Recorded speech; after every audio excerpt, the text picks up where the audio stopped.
Hello दोस्तों, आप सभी का स्वागत है मेरे YouTube चैनल पे। आज की इस वीडियो में हम बात करने वाले हैं ईपीएफओ यानी एम्प्लॉय प्रोविडेंट फंड ऑर्गेनाइजेशन ने जो अपने सब्सक्राइबर्स हैं उनको 8.25% का इंटरेस्ट रेट देने वाला है जो उनके डिपॉजिट्स हैं। तो ईपीएफओ में जितनी भी प्राइवेट कंपनीज हैं, ऑलमोस्ट उनके जितने भी सारे एम्प्लॉयज होते हैं उनका अकाउंट होता है, प्रोविडेंट फंड का अकाउंट, वो ईपीएफओ के में होता है। इसके अलावा बहुत सारी पीएसयूज कंपनीज का भी कुछ का तो अपना अकाउंट होता है, लेकिन कुछ ऐसी कंपनीज पीएसयूज भी होती हैं जिनका कि जो प्रोविडेंट फंड लिंक्ड होता है ईपीएफओ के साथ।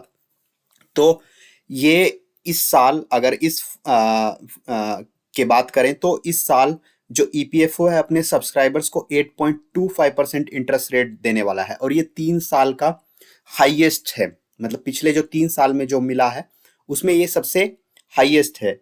तो सीबीटी, जिसको कि सेंट्रल बोर्ड ऑफ ट्रस्टी या ईपीएफओ का बोर्ड ऑफ जो ट्रस्टी है, उसने इस चीज को अप्रूव कर दिया है कि इस साल जो कंट्रीब्यूशन हुआ है ईपीएफ के जो सब्सक्राइबर्स हैं उस पे जो इंटरेस्ट रेट मिलेगा वो 8.25% मिलेगा।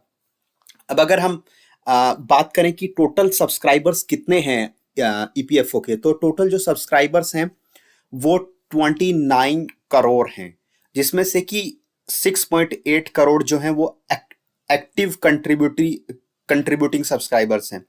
तो बाकी क्या हैं, बाकी कुछ ऐसे भी होते हैं जो अकाउंट डोरमेंट होते हैं, जो कोई जॉब पहले करते थे अब नहीं करते हैं, या जॉब करते हैं तो कहीं वो दूसरी कंपनी में चले गए हैं जहाँ पे पीएफ नहीं कटता है, या कुछ लोग रिटायर, मतलब बहुत सारे केसेस हो सकते हैं। तो इसमें से 6.8 करोड़ ऐसे अकाउंट हैं जिसमें कि एक्टिव कंट्रीब्यूटिंग सब्सक्राइबर्स हैं। तो अगर हम बात करें 2019-20 में, तो उस टाइम पे 8.5% इंटरेस्ट रेट मिला था पीएफ के जो कंट्रीब्यूशन है उस पे। फिर 2020-21 में इसको सेम रखा गया। हालांकि 2021-22 में इसको घटाकर 8.1% कर दिया गया था। मैंने इस पे भी वीडियो बनाया था। ये लोवेस्ट था 4 डिकेड्स में। और ये क्यों हुआ था, इसका मैंने उसमें रीजन बताया था कि ये कोरोना के कारण ये चीजें हुई थी। फिर जो नेक्स्ट ईयर था 2022-23, उसमें थोड़ा सा इसको इंक्रीज किया गया, मार्जिनल इंक्रीज किया गया।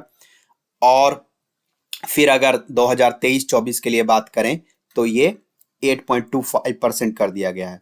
तो जो सीबीटी होता है उसकी जो रिकमेंडेशन होती है उसको मिनिस्ट्री ऑफ जो लेबर एंड एम्प्लॉयमेंट है वो मिनिस्ट्री ऑफ फाइनेंस को भेज देती है रेक्टिफिकेशन की। और 99.99% होता है कि मिनिस्ट्री ऑफ फाइनेंस इसको एक्सेप्ट कर लेती है, और वो जो इंटरेस्ट रेट होता है उतना इंटरेस्ट रेट मिल जाता है।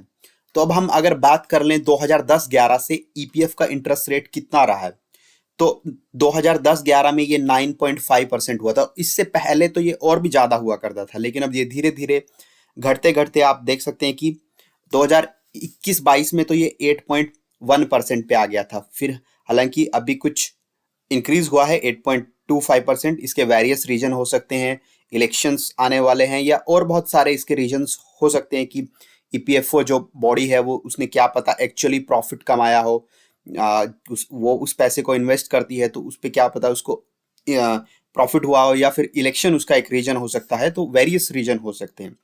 तो यही था इस वीडियो में। इसके अलावा अगर आपको कुछ और जानना है तो आप कमेंट बॉक्स में जान सकते हैं। Thank you.